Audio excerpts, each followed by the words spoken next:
Welcome to the Buy Box Bandits podcast.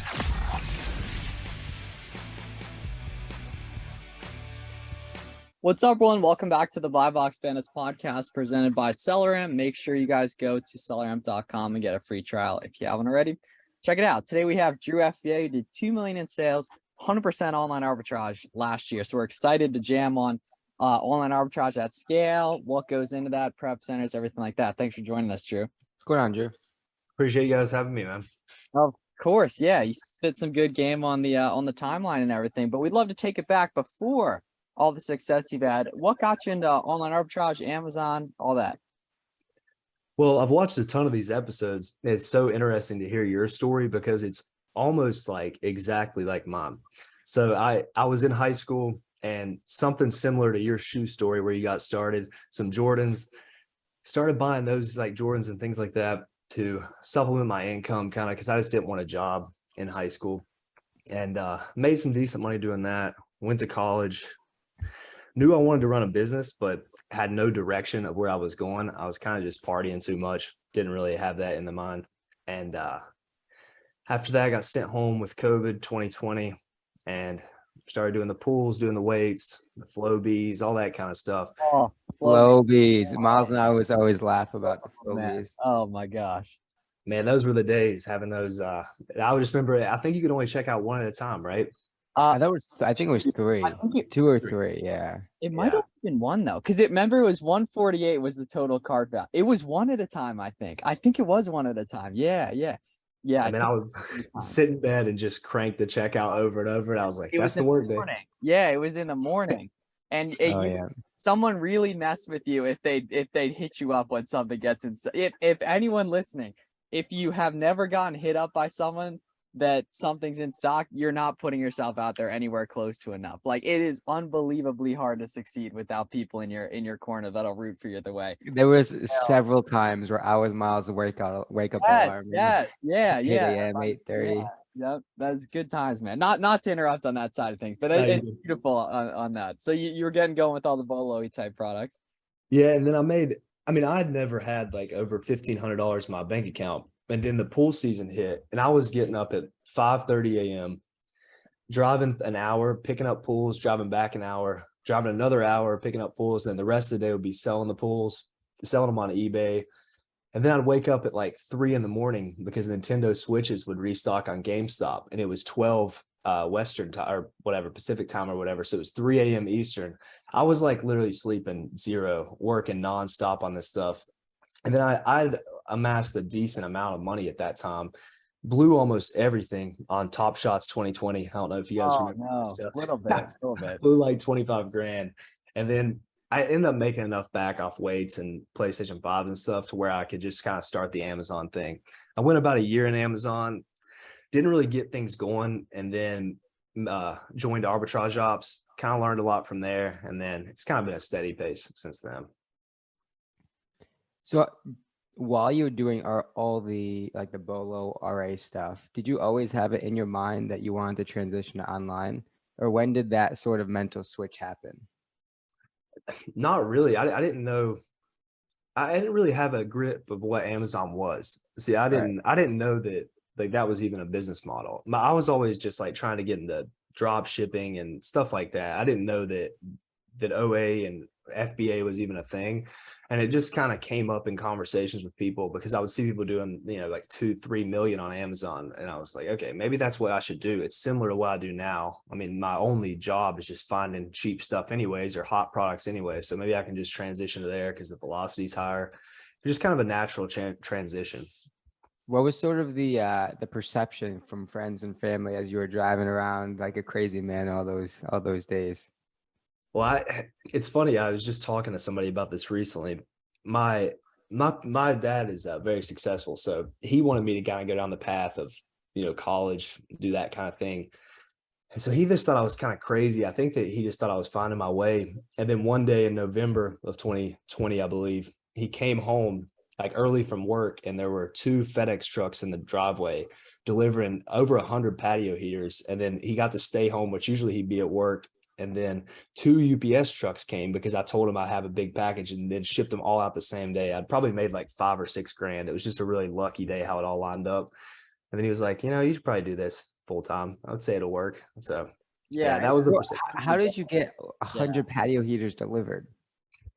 Man, Those are big and heavy. they were huge. I have some horror stories about that stuff too, but I would just set up the bots like the Eve or whatever that one is, and I would just have them check out a lot at a time. And I had a big network, like you guys were saying, the network's everything. So I had guys that would just I would send them leads, and they would just send me like, buy this patio heater. And it was all about moving fast. I mean, it still is, but at that time it was really about moving quick, because I was buying these patio heaters for probably like $70 and slinging them on eBay for $150, and they would sell like 100 a day. It was ridiculous. It was as many as you get, you could sell them. Yeah. So for anyone listening, these are very large. How much do they weigh? These specifically were probably about 38 pounds. Yeah. So, and they're big boxes. So these are like patio heaters that would go outside a restaurant during COVID specifically. If anyone's ever been to Europe, they're actually pretty popular year round. I mean, they're popular here now. You can't go to any restaurant without seeing them now. Yeah. So pretty much all you guys have seen them. These were a really hot item during the pandemic. Makes sense. Restaurants need to transition to outside and to everything, and resellers help fill that demand and everything. On the point of not really knowing that Amazon was a model, it's interesting to think about, because wholesale's been around forever, right? Private label's been around forever. It's a little bit maybe more complex, hard to understand than drop shipping. It's interesting though, because online arbitrage specifically didn't really exist in the traditional sense until 2-3 years ago, because ungating was such an issue for anyone listening. That's why it's so hard to find online arbitrage content further than a few years out, because no one really could do it unless you had an Amazon account since like 2013, 2014 to have that ungating done. So consider yourself very lucky if you're getting started. So how does the current operation differ from the hustle of the pools, the patio heaters back in the day?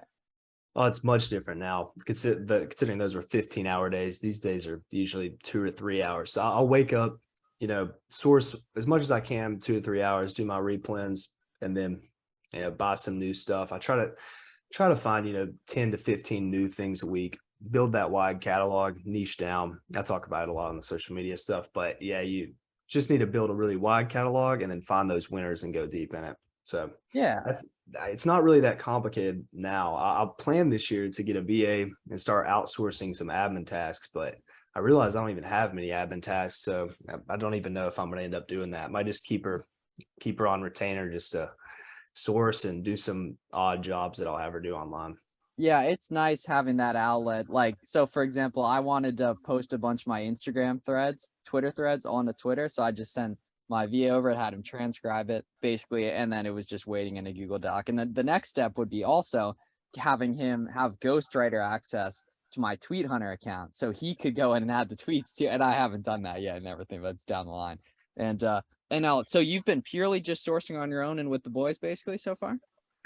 Yeah, I usually the boys is definitely a part of it. I'll fire off leads, which the problem with doing that, and I recommend people to get a network, obviously that's extremely important, but what you'll run into is some people will just leech information, and so you got to be really careful about who you're around and I like to get on like video calls or like calls with people before I start, slinging them leads, because you need to get a general sense of if you relate to that person, if they're going to snake you or anything like that. Not that I'm just running into people snaking me all the time, but you definitely have to get a sense of things, because, I'll fire off leads to a bunch of people and then I'll usually get one back that makes it worth it. So.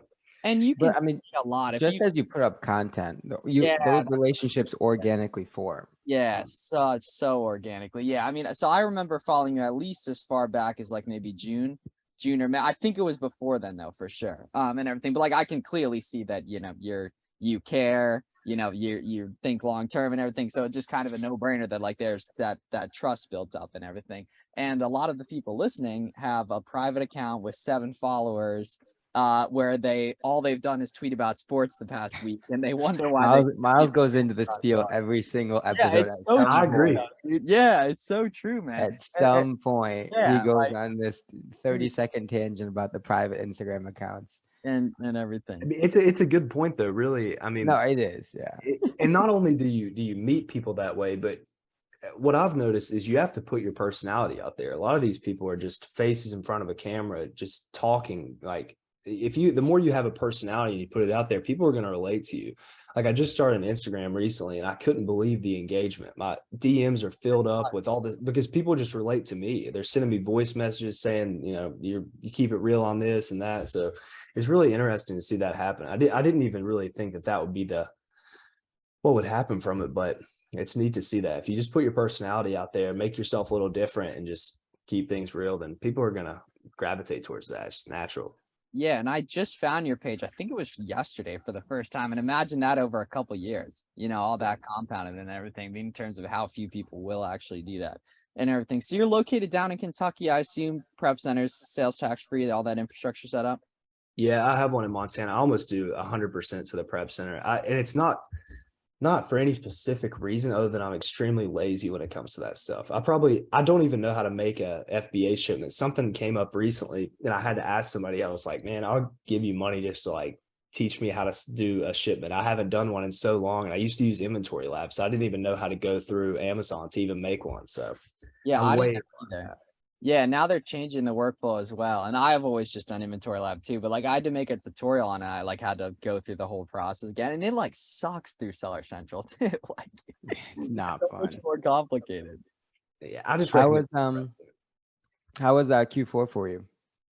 Well, my goal was to make 100K profit in December, but what happened was around September and August, I kind of took the foot off the gas because I'm sure you guys know about this. There was a big sale that happened on East Bay in July. And I noticed that some products that normally you weren't allowed to get on sale, they allowed you to get on sale. So I spent probably 50, 60K in a day or two. And then kind of like let that fly on and just would kind of do some replens and stuff. And then October rolled around. It was one of my worst months. So I was thinking, I got to get on the gas. I got to stop, sitting around, spend a good amount of money, and ended up doing around 320K or so. But I didn't make 100K, that's for sure. But And that was in December, 320. Yeah. Much better to aim high and get, 60% of it, 80% of it. And no, that East Bay sale was jumping too. I got some like really good stuff. That was when Billy and I first initially started going hard with stuff, was really in like August in terms of that type of sale and everything. So in terms of repricing, what are you doing? I use GoAura, and I don't know if it's the best out there. I kind of got caught by the marketing of the guy that owns it. He would come into the groups and talk. Yeah. So he markets it so well, which I know now they're implementing some other things, but I like GoAura. I know a lot of people talk bad on it in certain places, but I just don't. There's nothing that bad. It happens bad for me. I like it. I love the user interface of it. How it's so clean. It's so easy to change things like that. I know you guys use BQL, correct? Yeah. So I used GoAura for a while, and I had recently just switched back to BQL probably 2 months ago. Any reason? Yeah. And I've noticed a big jump in repricing activity and sales as well. I'm switching back, but it could be just me. I'm not quite sure. Yeah, there's so many variables that go into it. So what are the typical things that you're seeing? Because you obviously have a following as well, right? So you got a lot of DMs, you get a lot of input from people about what they're struggling with. So what are some of those typical things, and how can we help the viewers that are dealing with those same things solve them? Well, it's 95%. How do I find good products? That's that's the normal thing. Most questions other than that, people can figure it out. But I mean, the sourcing thing is definitely difficult. I just always tell people, everybody's asked me, what's the best product? What's the best category? What's the best brand? And I always tell everyone, do what you are comfortable with, what you already know about. So if you work out a lot and you know about supplements, source supplements. If you love shoes, source shoes. So do something that you're naturally inclined to look at, because you're going to be staring at the computer for a long time and it's not always fun. So you might as well get some kind of enjoyment out of it. So I always tell people to start there and you can branch off from there. But there's no magic category. There's no magic brand or whatever. You just have to do very, very consistent in the things that you already are inclined to, and you'll figure it out. And more importantly than that is there's winners in every category. There's winners in every brand, right? It's just a matter of obviously the market and what you can buy those things for. There's not going to be any category that just magically has more profitable stuff than others, right? That's just not really how it works. And I always like to say that's the same sort of thing with wholesale, right? You might as well get into a wholesale niche where, you're having these conversations with sales reps, because those conversations are going to be more organic and more enjoyable when you're talking about something that you actually enjoy, right? There's plenty of those small to medium-sized brands in the wholesale space where I can call up a fish brand, like a fishing brand, and jam on that for a while, right? And that's just kind of how that works. And the same thing applies for OA. Yep, Yeah, exactly. I completely agree as well. That's really good advice. There's a whole bunch of tweets in there too. You might have to have the VA come through and transcribe it and pull some out of there and everything. But yeah, I completely agree. And people don't recommend that a lot, but it makes a ton of sense. You know what I mean, right? Because it's a competitive advantage because you already know, you've already gone through that process. You probably already looked for deals if you're smart in that type of item as well. And you're already familiar with the website. So for example, I was really big into fitness and that stuff. I mean, I still am these days, but not as much now on the supplement side and the protein bars, but I was always on GNC and Vitamin Shop. And the other day I was going through a sale on GNC because I was just trying to buy some chips or something. And I noticed, wow, this sale is crazy. We just reverse source some of the products into Amazon and I found like 3 profitable things on accident. So if you're more inclined to look at stuff, you're just going to naturally find more stuff. And just because you don't find stuff every day doesn't mean that you're not getting better. You know, it's kind of like a video game. You have to get better at the skill. You have to keep leveling up. And those are going to compound the more days and the more hours that you put into there. Yeah, I was planning on tweeting this today, but I like legit, you've been around a couple years, obviously, too. Like, I don't know a single person who was around 3 years ago that doesn't make 10 grand a month profit. A single one that showed up every day, that I've seen their face on social media, like not a single one, like no one. And everything like with that long enough a time frame, like you're gonna figure out if you do it and talk to as many people as you can. And it just compounds, right? You spend 3 months, you may find mostly singles that won't last, but out of those products that you find, you're going to find somewhere that you can then sell for 6 months, 8 months, a year, right? If you keep repeating that activity, you're going to stack these longer term products. And when you do, your business starts to compound on itself. And that's where it really gets fun. Yeah, but again, like we always say, Miles, like good products just naturally hang out close together. They do. Yeah. Right. You find one that may lead you your second and third, and then just so on and so forth. Yeah, I like to tell people as well, people think that growth on anything is very linear to where you'll just like slowly get better and better. And that's not exactly the case. That's why I tell people, if you haven't found anything for a while, don't get all discouraged, because a lot of the time it's extremely exponential. So you just keep putting the work in and then you'll just explode. I never see anybody just do 10K a month, 20K a month, 30K a month. Usually it's like 10K a month, 15K, 10K, 20K, 15K, 50K. So it's exponential because you just put in the hours in and just stuff clicks. So that's what, keep that in mind when you're on the, that path, that sometimes you're not just going to grow really quick. It just happens kind of over time and then it'll just explode in days. Well, what would you say is the hardest growth phase? Would you say, so if we gave you a couple options, right? If you're talking 0 to 10,000, call it 10,000 to 100 or 100 to 2,000, what would you say is the hardest growth phase? Well, definitely the beginning. Yeah, right, exactly. Agreed. Completely. Yeah, which is like hard to wrap your mind around, because if you give those 3 thresholds, you're like, oh, 0 to 10,000, you should be able to get that up pretty quickly. But when you're at 100,000, there's not, and we'll get into this with you in a couple minutes, right? The difference between 100,000 is not that different than 200,000, right? You're just spending a little bit more, you're buying a little bit more product, right? But the fluency is already there. It's already developed. So all you're doing is just spending a bit more money to add to that business. Yeah, but I will say I made a Instagram thing about this, kind of a rant about it, because I think that is true, that 10 to 100 or 100 to 200 is not as different as maybe 0 to 10 is. But the leakage that happens at that point is so massive. Let's talk about that. Yeah. Warner and I were talking about that, and I got to get better stuff in place to deal with that. Yeah. Yeah. I mean, if you don't, you just don't understand how much money you're losing. I didn't understand it until I would go back through my profit, and I'm like, how am I making like a 9% margin this month? And it's just the returns get pulled out. I have hundreds of shoes stacked up everywhere. If you don't pay close attention to that stuff, which, and in my opinion, that's very difficult, is to make those systems like that and even care about that stuff. Because with our business, there's so much money flying around everywhere.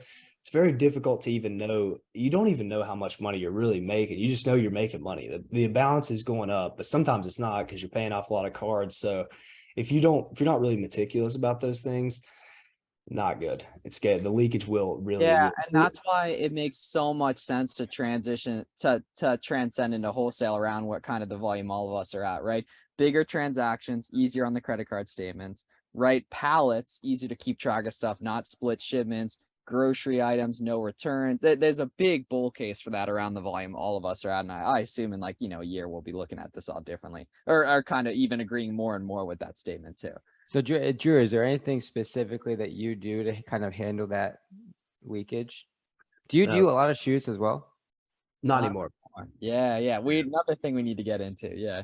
Yeah. I mean, the thing is, I just went on the rant about, do what you like and what you like to look at. And I just like shoes because I started with shoes. I already knew a ton about them. So it wasn't difficult to source it, but I didn't realize that it's just very difficult to make money on shoes. If you're selling for a lower ROI, you have to go for higher ROI stuff because people just send you back like whatever. They don't even send you back the shoes half the time. They'll just send you back whatever their old flip-flops or something. So that part of it made it very difficult, and I got out of the shoes. And I don't ever plan on really getting back into it unless I can get like a 70-80% ROI, and then I'll go for it because the returns aren't going to kill you that much at that point. Yeah. And a lot of the guys that do shoes at scale are the best sources I've ever met by a mile. Like the really high level guys in like RVops. Like, do you know Sawyer?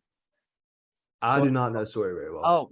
Oh, okay. He's a beast. Like he's one of the best sources I've ever met. And like he can do it at scale because he's cleaning 50% ROI like it's no one's business with sales tax, like with his own in-house stuff, paying sales tax and everything. Absolute beast. With that, one last thing on the scaling part of things. Very important point you made about how it's not going to be linear, right? It should be exponential. That's not because it is because something clicks.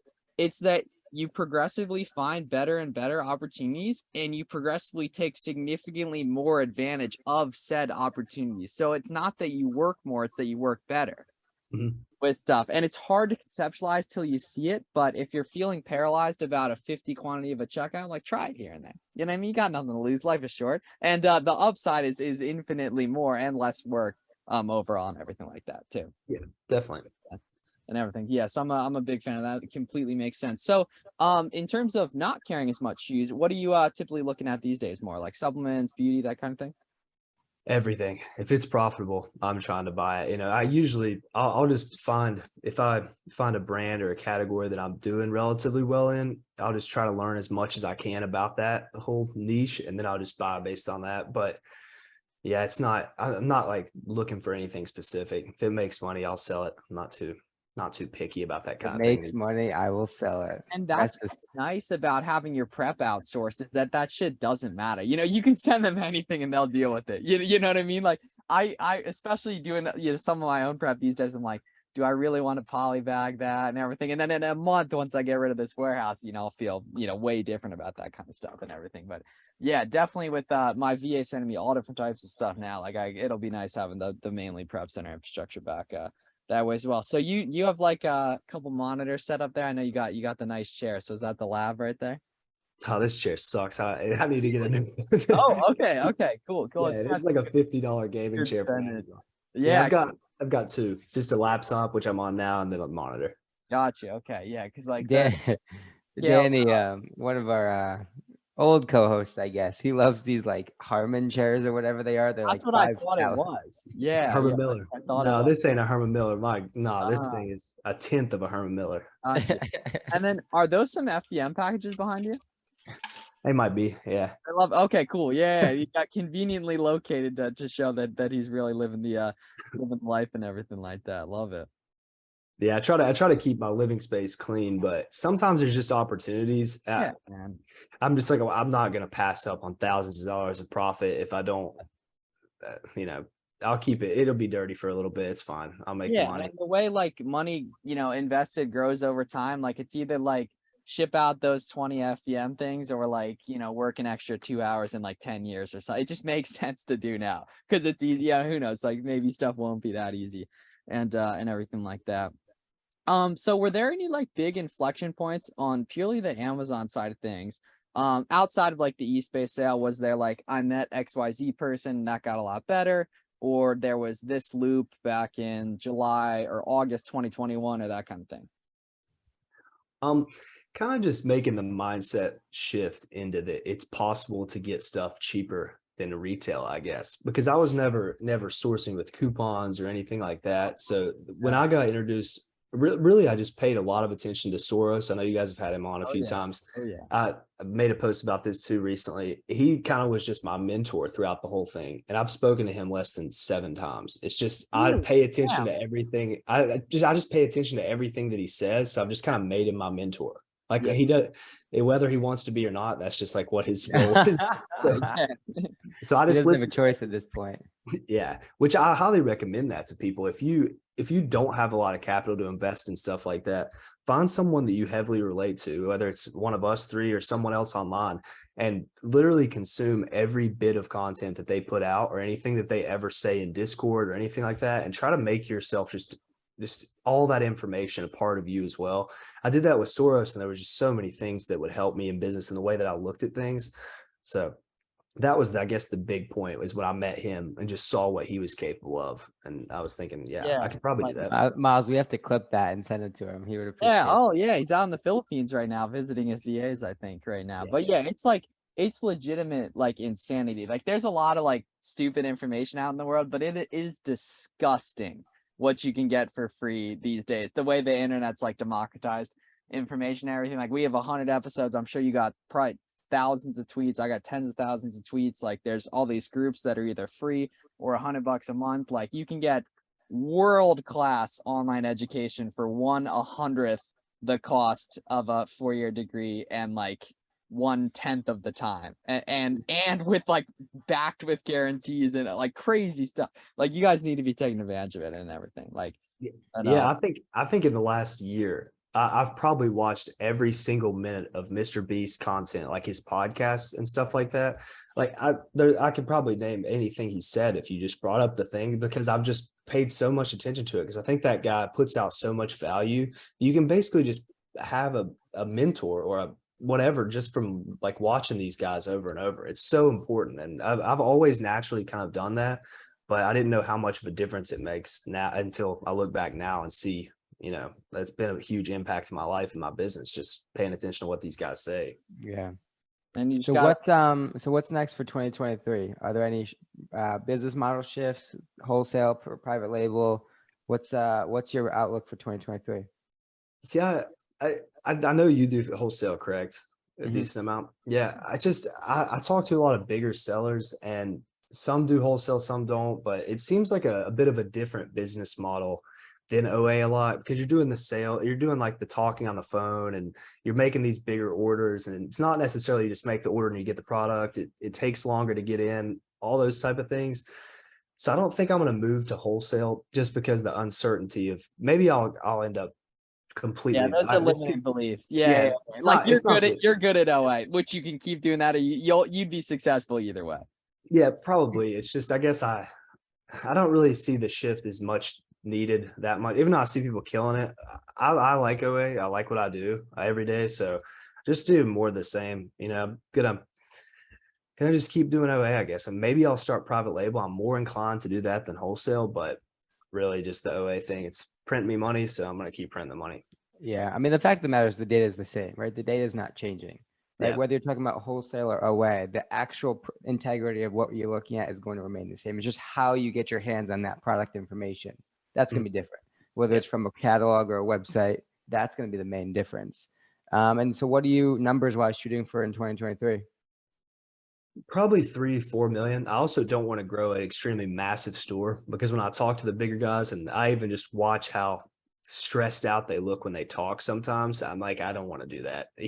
Maybe they make some extra money, but they have extra employees. They have all these different things going on. So I'm good with just 3 to 4 mil, maximizing the margin off that, and then ended up starting something new eventually, especially because my time's more freed up. But I just have no clue where I'm going to go with that. But I'm sure that's going to happen naturally in the next 6 to 8 months or so.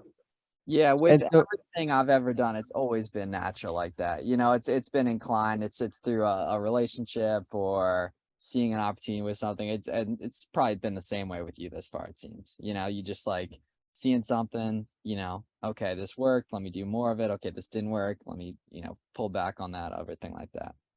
Yeah, there's so much opportunity out there, like all the time. It's crazy how fast the internet moves, how there's like the NFTs happened, the chat GPT things came up and the TikTok drop shipping thing happened. There's so many huge business opportunities that come up. And I think if you have the capital and just the wherewithal to like pay attention to that kind of stuff, you can move quick and make a lot of money. And now that I have the capital and the time to do it, that's kind of what I'm focused on. It's just whatever the next opportunity is, I'm not going to miss it. But when in the past I have missed it just due to a lack of time or a lack of capital. So yeah, it's like arbitrage, you free up your time and it gives you that freedom to then look into stuff and really learn to study and everything. Because like what it really is like, storefront stocking, okay, looking at what other people are selling, like looking on websites, okay, look at what the websites sell and trying to memorize what that sells or have a decent idea of what it sells for. On Amazon, that's kind of like rejecting a lot of society's advice in terms of like, okay, do everything yourself, don't talk to others, ask to use the bathroom, all this stuff. Plus kind of stuff when like we get canceled by a web saying like, all right, boys, let's go to war. Like, let me do what I can so you don't cancel it and everything like that right there. And then so you're scaling up a personal brand as well. Yeah, I mean, really, you've a lot of inspirations came from you in that journey, because I remember starting in 2020 and I remember being in products for profit, whatever that group is. Oh yeah, shout out Joe, man. Yeah, you were in there as well, correct? I wasn't, but him and I have done some stuff over the years together for sure. Like he podcasted a year ago and everything, so that's one of our guys for sure. Yeah, I guess I just saw where I started the Instagram about a week ago. I just see your social media growth and how consistent you've been with it, and a lot of guys that like you as well. I'm like, I gotta start doing this just because the opportunity's there, and it's cool to network with all the people that comes with it. So yeah, trying my best to scale it up this year. That's probably a bigger focus than almost anything. Just put out more content. It makes it so much more fun too, man. Because like it's impossible to find people IRL to talk to. It's like pretty much impossible with everything. So like it has to be the other young hustlers on online. There's just nothing like getting a text from Garrett. If I see the subject line go go go, I know I'm about to clean like $1,000. That's what he always says. He'll go link and then he'll go go go go, and I'll see that and I know it's go time with everything. I know obviously I do the same way and everything like that. So okay, for the listener that's trying to scale online arbitrage, we typically ask for a beginner, but you provide some good stuff on the timeline specifically about growing the store side of things. So what should they be doing that maybe if they're just hustling bolos doing retail arbitrage, how do they start to make that transition to really reach some type of scale? Is it delegating? Is it doubling down? Is it focusing on Twitter more? Talking to more people? Well, it's a combination of everything you've said for sure, but I like to say that, your Amazon is a storefront. That's literally what it's called. So if you don't treat it like a storefront, then I think that you will have much less success. So if you go into a gas station and they're only selling energy drinks, then that gas station is not going to make much money. But if they have beef jerky, they have energy drinks, they have candy, all this different stuff, you just have a much wider horizon of money you can make. So I'd highly recommend just people to scale out the catalog, get a lot of different stuff, and then get more stock of what's selling well. The 80-20 rule or whatever, like 20% of your profit comes from 80 or 80% of your profit comes from 20%. Right, yeah. You just have to go really wide so you have more potential to get lucky or to get in those big opportunities where you make money. So just try to find more stuff, take more risks in terms of maybe that doesn't look like a great product. Well, then just buy 3 to 5 of it. See how the sales data goes. See if it sells 3 in a week, then obviously you can sell around 12 a month. If you make $15 each, maybe it doesn't seem like a lot, but if you do that 10 times, 15 times, you're going to build this large, basically storefront of products that is similar to any kind of store you'd see if you're just walking out in the real world. Yeah, that was very, very well put. Yeah, and outside of if you're buying like really easily type of stuff from like Walmart and everything, like the worst case scenario on pretty much anything is like you just make 10% ROI. Yep. Oh no, you just made an insanely good ROI in any type of other investment in a month that we just happen to consider low because of the compounding potential of this done the right way and everything like that. On all that. So I think that was a great episode, man. Where can people find you on socials? Twitter, Drew FBA, Instagram, Drew FBA. Twitter, I feel like it's throttling engagement recently, so I'm posting way more on Instagram. So Cool. that's where you'll mainly You got to find me. make your account private. That's what people have been saying, man. Yeah, man. If I have 40,000 followers, I might. Yeah, I'm well, trying that's to the grow. problem. Yeah, it doesn't make sense. You know what I mean? I completely agree and everything like that. So yeah, and everyone go follow Drew, and hope you guys have a great day. We'll see you guys tomorrow for another episode. Thanks a lot.